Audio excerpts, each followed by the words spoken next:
وأضاء للدنيا طريقا مشرقا وهدى من الرحمن يهدينا به للصالحات وللمكارم والتقى. السلام علیکم ورحمۃ اللہ وبرکاتہ. بسم اللہ الرحمن الرحیم. الحمد للہ رب العالمین وأصلی وأسلم علی رسولہ الکریم. اما بعد. رب اشرح لی صدری ویسر لی امری واحلل عقدۃ من لسانی یفقہوا قولی. شروع کرتی ہوں اللہ کے نام سے جو بڑا مہربان نہایت رحم کرنے والا ہے. انشاءاللہ آج کے درس نمبر 104 میں سورۃ الانسان آیت نمبر 23 سے آیت نمبر 25 تک کی شرح اور ترجمہ سماعت فرمائیں گے. تو شروع کرتے ہیں. اعوذ باللہ من الشیطان الرجیم. انا نحن نزلنا علیک القرآن تنزیلا. کلمت انا میں یہاں نون پہ تشدید ہے، لہذا 2 حرف کے برابر ہم حرف النون کو پڑھیں گے کیونکہ تشدید کی اصلیت 2 حرف ہے. کلمت نحن میں یہاں ہا ہے، ہا کو ہم حلق کے درمیان والے حصے سے پڑھیں گے. کلمت نزلنا میں یہاں بھی زائے پہ تشدید ہے، لہذا اس کا دھیان رہے. پھر لام ساکن ہے تو ہمیں حرف اللام کو ظاہر کرنا ہے. کلمت علیکہ میں یہاں حرف العین ہے، عین کو ہم حلق کے درمیان والے حصے سے ادا کریں گے.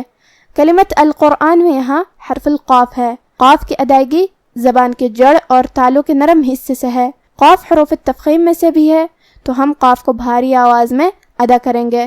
پھر یہاں را ساکن ہے تو یہاں را کا حکم ہے تفخیم کیونکہ اس پہ جزم ہے اور اس سے پہلے والے حرف پہ مطلب قاف پہ پیش ہے تو ہم حرف الرا کو بھاری آواز میں ادا کریں گے. کلمت تنزیلہ میں یہاں نون ساکن ہے، پھر حرف الزائی ہے. زائی حروف الاخفاء میں سے ہے اور اخفاء کا معنی ہے چھپا دینا، تو ہمیں یہاں نون کو چھپاتے ہوئے اور غنہ کے ساتھ یہ حکم کو ادا کرنا ہے. تنزیلا. آخری میں لام پہ تنوین زبر ہے.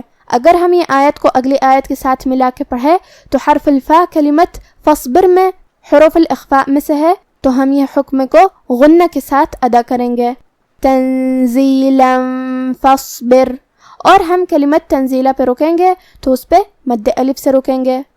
انا نحن نزلنا علیک القرآن تنزیلا فاصبر لحکم ربک ولا تطع منهم آثما او کفورا. کلمت فاصبر میں یہاں الف ہے، یہ حمزہ وصل ہے. ہم حمزہ کو ظاہر نہیں کریں گے، فا کے بعد حرف الصاد کو پڑھیں گے. صاد حروف التفخیم میں سے ہے تو ہمیں صاد کو بھاری آواز میں پڑھنا ہے. آخری میں را ساکن ہے، ہم یہاں را کو ترقیق سے مطلب ہلکی آواز میں ادا کریں گے کیونکہ اس سے پہلے والے حرف پہ با کے نیچے زیر ہے. کلمت لحکمی میں یہاں ہا کا دھیان رہے. کلمت ربکہ میں یہاں را پہ زبر ہے تو ہم حرف الرا کو بھاری آواز میں پڑھیں گے. پھر با پہ تشدید ہے لہذا 2 حرف کے برابر ہم حرف البا کو پڑھیں گے. کلمت تطع میں یہاں تا ہے اور اس کے بعد طا ہے. تا اور طا کی ادائیگی ایک ہی جگہ سے ہے اور وہ ہے زبان کی نوک اور اوپر کے دانتوں کے جڑ سے، لیکن تا حروف الترقیق میں سے ہے تو ہم تا کو پتلی آواز میں پڑھیں گے اور طا حروف التفخیم میں سے ہے تو طا کو موٹی آواز میں پڑھیں گے. تطع. کلمت آثمن میں یہاں حرف الثا ہے. ثا کی ادائیگی زبان کے سر اور اوپر والے دانتوں کے اندرونی کناروں سے ہے تو ہم ثا کو وہیں سے پڑھیں گے. پھر میم پہ تنوین زبر ہے اور اس کے بعد حرف الالف ہے کلمت او میں. الف حروف الاظہار میں سے ہے اور اظہار کا معنی ہے ظاہر کرنا اور تنوین کی اصلیت نون ساکن ہے تو ہم یہاں تنوین ظاہر کریں گے اور بغیر غنہ سے یہ حکم کو ادا کریں گے. آثما او کفورا فاصبر لحکم ربک ولا تطع منهم آثما او کفورا واذکر اسم ربک بکرة وأصیلا. کلمت واذکر میں یہاں بھی حمزہ وصل ہے تو ہم حمزہ کو ظاہر نہیں کریں گے. واو کے بعد سیدھا حرف الدال پڑھیں گے جو کہ دال پہ جزم ہے تو ہمیں حرف الدال کو ظاہر کرنا ہے. آخر میں را کے نیچے زیر ہے تو ہم زیر کو ظاہر کریں گے. کلمت اسما میں یہاں بھی شروعات میں حمزۃ وصل ہے تو ہم حمزہ کو ظاہر نہیں کریں گے، را کے بعد سین پڑھیں گے۔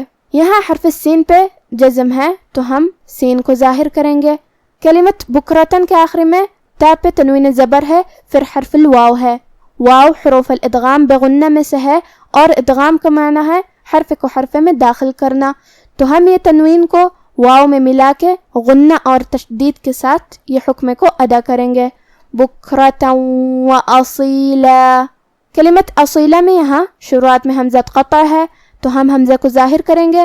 حمزہ کی ادائیگی حلق کے نیچے والے حصے سے ہے۔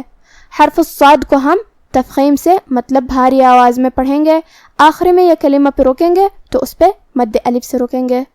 وَاذْكُرِ اسْمَ رَبِّكَ بُكْرَةً وَأَصِيلًا۔ اب آپ سورۃ الانسان کی تلاوت تجوید کے ساتھ سماعت فرمائیں۔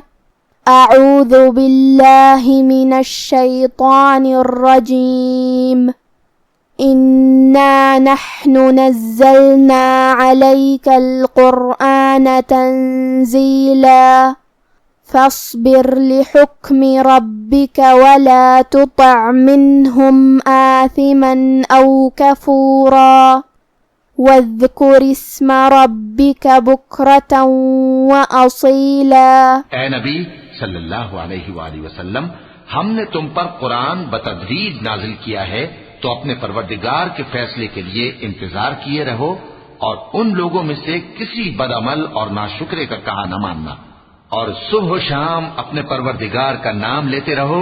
آج کا ہمارا درس یہیں ختم ہوتا ہے۔ وآخر دعوانا ان الحمد للہ رب العالمین، والسلام علیکم ورحمۃ اللہ وبرکاتہ۔